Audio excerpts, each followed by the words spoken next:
নেটও ঠিক হইল, দেশের পরিস্থিতিও অনেকটা স্বাভাবিক হইল, কোটারও রায় হইল। মাঝখান দিয়ে আমাদের মায়েরা শুধু তাদের সন্তানদের হারাইল। কত আদরে ভালোবেসেছি তোমার ওই মিষ্টি।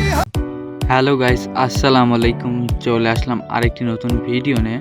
আজকে আমরা দেখব টিকটকাররা কোটা ও আন্দোলন নিয়ে কি কথা বলে।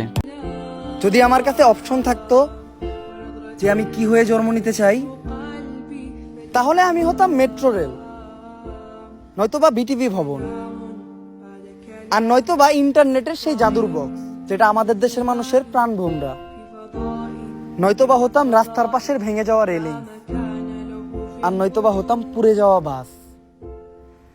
তাও মানুষ হতাম না। আমার এই সোনার বাংলাদেশে জন্ম নেওয়ার কারণে একদিন মানুষ আফসোস করে বলবো, হে আল্লাহ, এখন জালিমদের দেশে পাঠাইলা, এর থেকে আমারে উঠায় নিলেও চলবো। ফিলিস্তিনে আমার মাজলুম ভাই বোনদের মরতে হইতাছে অন্য দেশের জালিমদের হাতে, আর আমার সোনার বাংলায় অধিকার চাওয়া ভাই বোনদেরকে মরতে হইতাছে নিজেরই দেশের কুলাঙ্গারদের হাতে। আসলে জালিম শাসকদের কানে কখনোই পৌঁছায় না মাজলুমদের কান্নার শব্দ। তবে বিশ্বাস করেন, আমি আজও ভুলতে পারতাছি না আমার ভাই বোনদের চিৎকার করার শব্দ। নেট আসার খুশিতে আমার শহীদ ভাইদেরকে কেউ ভুলে যায় না। কত আদরে ভালোবেসেছি। অনেক দিন পর ইন্টারনেট আসাতে সব টিকটকাররা যা বলেন। তারপর ইন্টারনেট চলে আসলো, আর ইন্টারনেট আসার খুশিতে আমরা ভুলেই গেলাম যে কেন এতদিন ইন্টারনেট বন্ধ ছিল।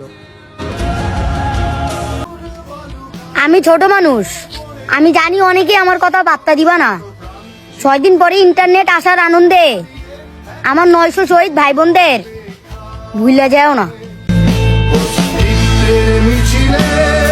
ফাইনালি বাংলাদেশে 5 দিন পর ইন্টারনেট তো আসলো, আর ইন্টারনেট ছাড়া এই 5 দিন আমার কাছে 5 বছর মতো মনে হলো।